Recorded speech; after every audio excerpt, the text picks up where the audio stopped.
Welcome back to Nanaya Spirit Medicine. This is episode 9. I am Nanaya, your host this evening. Today I want to talk a little bit about something that is rarely discussed honestly in our culture.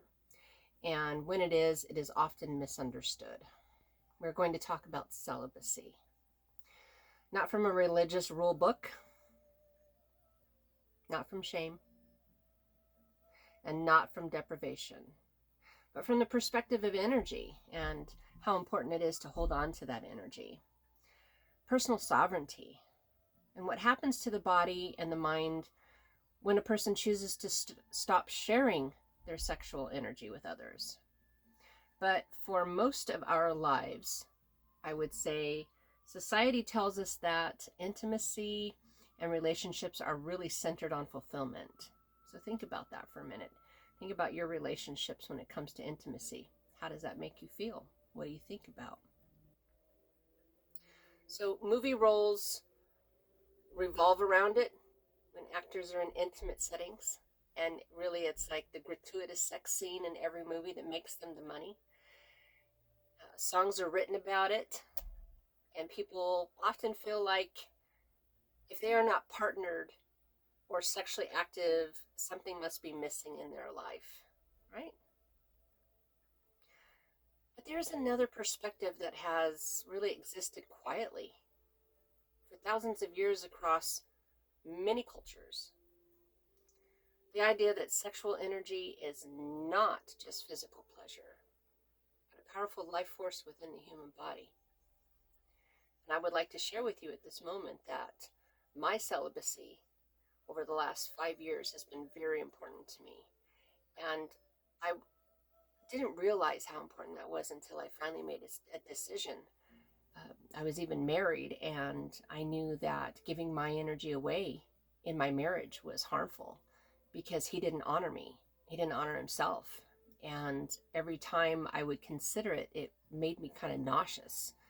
And I knew that there was something that the higher self was telling me, you can't do this. You can't be with this man. He does not love you. He does not honor you. He does not appreciate or respect you. And there was no light from God in anything that was going on in that relationship. It was very difficult, very dark for me. So holding on to my own sovereignty and my own energy has been one of the most rewarding things I've ever done for myself, but a very difficult one at that. My relationships throughout my life have been very much centered on sexual connection. And that is how I believe I felt love.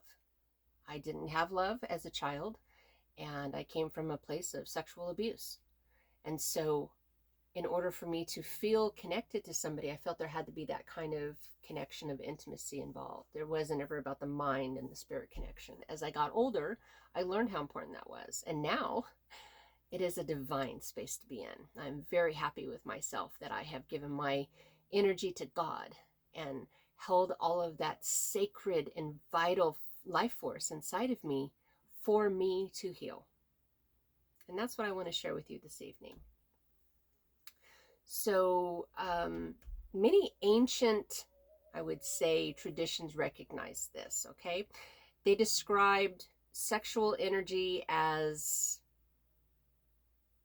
same creative force that fuels vitality, creativity, emotional intensity, and even spiritual awareness. The Hindu religion, very much so, or practice. So in other words, the energy that creates life is also the energy that fuels our personal power, our life force. So so tell me, think in your mind. You can't tell me, but think in your mind, what happens when someone decides not to release the energy outward through sexual activity? What do you think happens then? Think about yourself. What happens when you hold it in? Or redirect that energy somewhere else? Say if you have some emotional healing that needs to be done, what if you work on that? And allow it to move differently through the body. Think about how that would feel for you. And to understand this, we first have to understand the nature of energy exchange between people, which is really powerful. So whenever two people are intimate, there is more happening than just physical contact. There is an emotional bonding, neurological signaling, hormonal release, and energetic imprinting. Yeah, it's powerful. If you could see, back in the 70s, there were these balls that had power inside of them. If you touch them with your fingers, that electricity would connect to your fingertips, and you can move your hand around and you would see that magnetic connection. Well, if you could imagine each human form having that same magnetic power, well, that's what's happening when you've connected to another human form. Your body is sharing that electronic frequency. You just can't see it. It's like if your skin gets all tingly or your heat rises in your body and you start feeling flushed. Well, that's the connection of the other person. It's very powerful. Misguided a lot as well. And the body releases powerful bonding hormones like oxytocin and dopamine. And these chemicals create feelings of attachment and trust and closeness. That's why intimacy can feel so deeply connecting, and also why it can sometimes leave people feeling confused and drained and emotionally entangled when relationships are unhealthy. And that's how I felt. So please take a moment with me to come into this space. If you're a masculine divine energy, please place your left hand over the center of your heart and your right hand over your left. And then if you're feminine divine, switch your hands over and hold that space there and close your eyes. And then you're going to take a deep breath through your nose. And as you breathe in through the nose, do it slowly and controlled so that you fill up the apex of your lungs, like full capacity, where then I want you to just drop your shoulders. Don't hold it like this. Just drop your shoulders. Suspend the breath. And then count to 4 in your head. And then release that breath with the same control that you took it in, pushing it all the way out to the point where you can feel your stomach tightening. Okay, we're going to do that a couple of times to get grounded and come into this space together. All right, so let's begin. Breath in.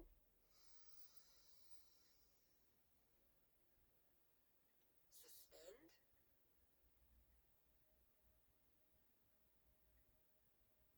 Release.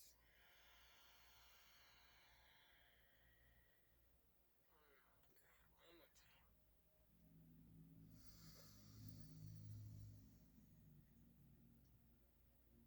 Drop the shoulders, suspend. Release.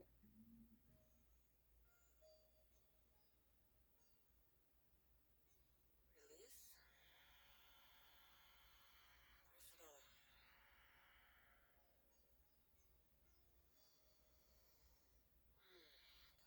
Just breathe normal. Just relax for a moment. And if any time through this conversation you feel a little anxious or a little uncomfortable, just go back to that breath. As a matter of fact, just sit here and listen to my voice. You don't have to watch me. Listen, because that's where we retain more of the information that's coming through, and it's a lot easier for us to remember and hold on for ourselves later on throughout the day or throughout the week or any time that we need to come back to this knowledge in this space, okay? So sex is one of the most powerful bonding experiences the human nervous system can really have. It lowers emotional barriers and allows two nervous systems to synchronize with each other. This is a this is beautiful in healthy relationships, of course. But it also means that people can absorb emotional patterns and stress and psychological dynamics from partners they are closely connected to. Many people have had the experience of feeling energized after intimacy with someone, and they trust and care about them so much that they feel energized by being in their presence. But many people have also experienced the opposite, feeling depleted, emotionally complicated, or mentally scattered after connection that wasn't truly aligned with who they are. And that happened for me. I remember the last time that I had an intimate connection with my ex-husband. It was not good. I felt all of the ick that he was holding on to and all the things he had been doing. One thing, because I'm a channel, so I read, but I was holding on to something that wasn't there for me. I was holding on to bad, low vibrational energy, and he was bringing it. I was working on me, and I was healing, and I was vibrating high, and then I would go see him, thinking that I could fix things because we lived apart in two different states. He never came to see me.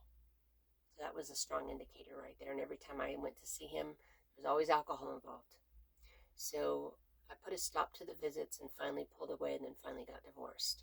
And I remember the day of my divorce, it was like freedom from the connection of that physical attachment that I had with him. It was so unhealthy. And I was elated to have that freedom and to have my sovereignty back. And it all came from not giving away my sexual connection to him. So this is where the concept of celibacy begins to change the conversation. Okay. Celibacy is often misunderstood as suppression or denial. But when it's chosen intentionally, like for myself, I chose, it can actually be a period of profound recalibration. Like my body needed to come back into itself again. I needed to boost my energy and get into my root. I started doing Kundalini. I started activating the life force. I started healing the energy inside that had been given away recklessly to another human who did not deserve it, respect it, honor it, or appreciate it, or love it. And when a person stops sharing their sexual energy, they stop creating those energetic and emotional entanglements with others. Their nervous system begins to stabilize around their own internal rhythm, per se, rather than responding constantly to relational dynamics. And we get caught up in that. So think of it as closing energetic doors just for a while. So the house of your own body can be cleaned, repaired, and reorganized. That sounds like a lot of fun, I think. We like cleaning house, don't we? After you've done house cleaning through the day, your house sparkles, it's got good energy in it, it smells better, it looks better, and you just feel, wow, I cleaned today and I feel relieved. And one of the first things that many people notice during celibacy is clarity. I know I did. I got real clear with who I was and what my intention was for myself. But without the emotional intensity that often accompanies romance and sexual relationships, the mind becomes quieter. Meditation becomes easier, which is very important through this learning your salvation and finding your sovereignty through celibacy. People often begin to notice patterns in themselves they hadn't noticed before or even seen. They may recognize how much maybe time and energy has been devoted to seeking validation, connection, or approval from their partners through sex. I know a lot of us do it. I have. I'm a witness to that. But when that cycle pauses, and it does, a person is left with themselves. And while that can be uncomfortable at first, it can also be incredibly revealing because celibacy creates a space where you meet yourself again. Think about that. Do you know where your self is? Do you know who you are without a partner? Something to think about. You begin to see your habits very clearly, your emotional responses, your strengths, and your wounds with greater honesty. Some people discover that they were using relationships to avoid loneliness and unresolved emotional pain. I did that. And others realized that they'd been giving away large amounts of their energy, trying to maintain connections that were not truly healthy. I did that as well. But without the constant push and the pull, I would say, of a romantic energy, a person's inner world becomes easier to observe. Here's where that clarity comes in. And another fascinating aspect about celibacy involves the redirection of creative energy. I mean, I got super creative. I created 3 businesses. I got real clear with my channeling as well. Boy, the 3 came in, boom, powerful. I had to get well, I had to get healthy, I had to get fit, I had to get strong, and I had to get clear. So throughout history, artists, inventors, spiritual leaders, and thinkers have described periods of abstinence of solitude as times of intense productivity and creativity in their lives. There's a reason for this. Sexual energy is deeply connected to motivation, imagination, and drive. When it is not being released outwardly, that energy does not disappear. It becomes available for other forms of expression, like who you really are. Because sex should not define you. It should complement the relationship, not complicate it. And some people find that they become more focused in their work. Others experience a surge of creativity, physical vitality, or spiritual clarity and curiosity. Energy that once flowed outward into relationships begins to circulate within the individual. And in many ways, celibacy can feel like reclaiming your personal power. I know it did for me. I felt renewed, reborn. And instead of constantly responding to external emotional dynamics, the body and mind become more balanced and begin to operate with greater independence, working in one with synergy. Decisions are made more clearly, personal boundaries become stronger. People begin to ask deeper questions about what they truly want in their lives rather than what they have been conditioned to pursue. Of course, celibacy is not always easy, okay? Humans are social beings, and intimacy is a natural part of our life. That's not what this is about. So during periods of celibacy, I had feelings of loneliness that would arise, and desire as well. It's like my body was used to having that release, and now it's not. I mean, I was completely sustaining from every sexual feeling. And cultural pressure can arise also.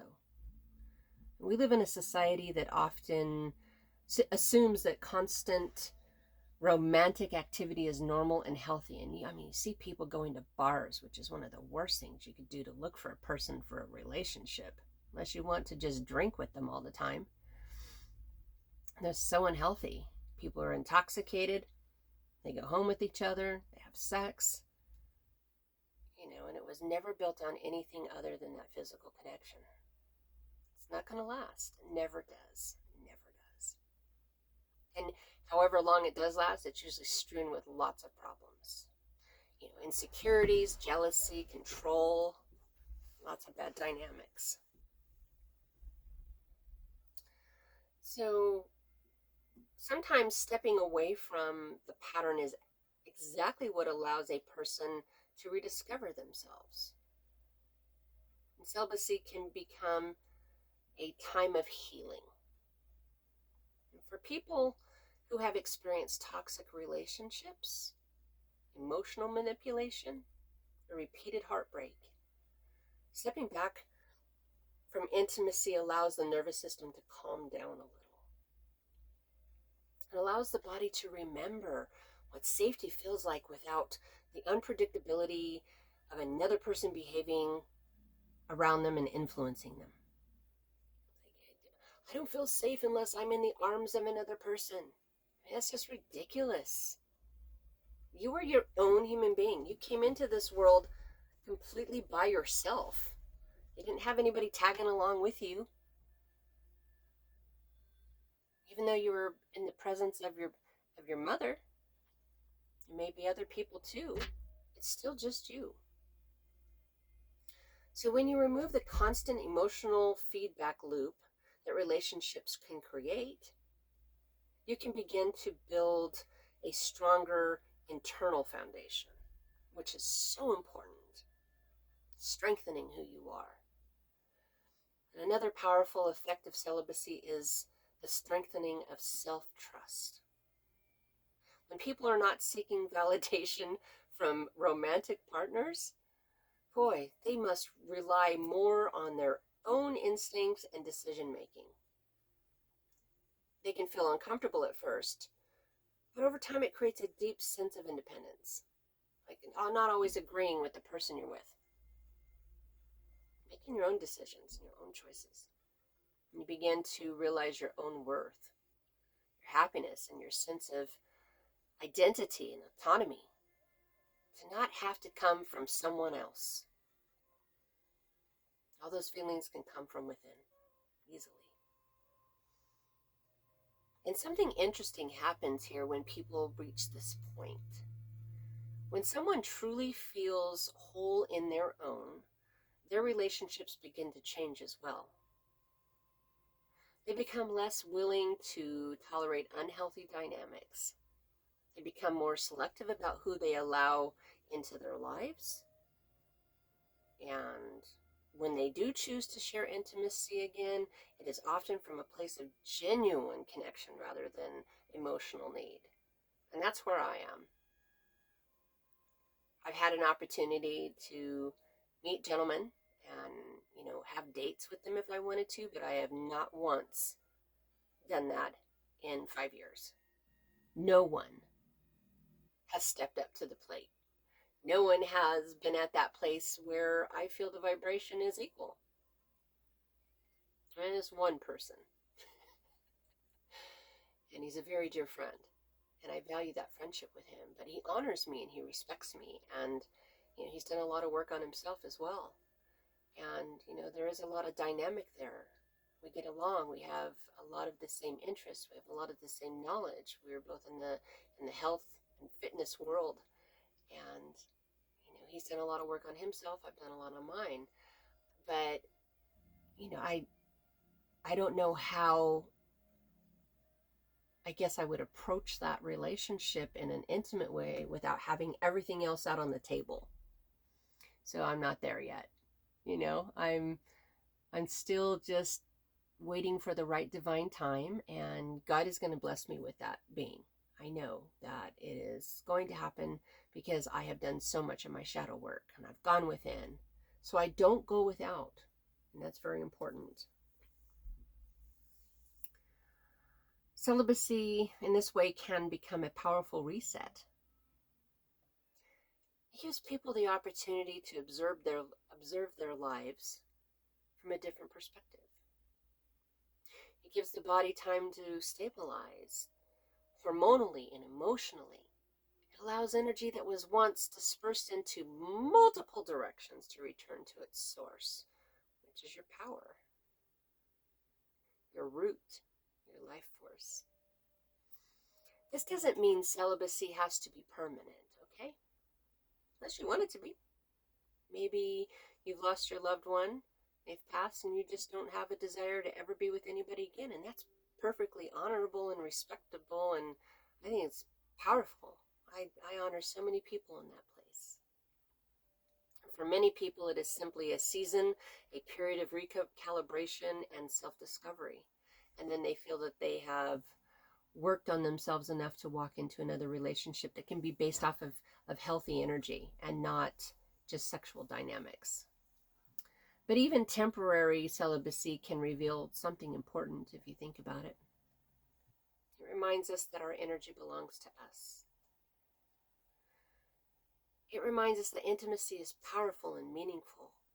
Not something that needs to be given away casually or out of habit. And it reminds us that sometimes the most transformative relationship that we can build is a relationship we have with ourselves. So if you find yourself in a season of being single, there's a lot of us out there, or if you have chosen celibacy intentionally, consider the possibility that this time is not empty space in your life. It might actually be one of the most powerful periods of personal growth you will ever experience. It's time to listen to your body, to strengthen your mind, and to reconnect with the quiet voice of your own intuition. Because when your energy is fully your own, something remarkable happens. You begin to remember who you really are. That's powerful. And that is in itself a form of medicine. Yes, it is. It's spirit medicine. And as we close today, in this conversation on Anaya Spirit Medicine, I want to leave you with a gentle reminder. Wherever you are, my friend, on your journey, whether you are learning about yourself, healing from the past, choosing solitude, or rediscovering your own energy, remember that growth is not something that happens overnight. It takes time, as it should. It unfolds slowly, often quietly, and sometimes in ways we don't immediately recognize. But please be patient with yourself through that process, okay? Don't rush it. Life asks a lot of us, and sometimes the most powerful thing that we can do is simply pause, breathe, and allow ourselves the space to become who we are meant to be. So as you move through your day, through your life, walk softly, please. Be gentle on yourself and stay on the path of light. And until next time, this is Anaya Spirit Medicine. Peace be with you. Blessings.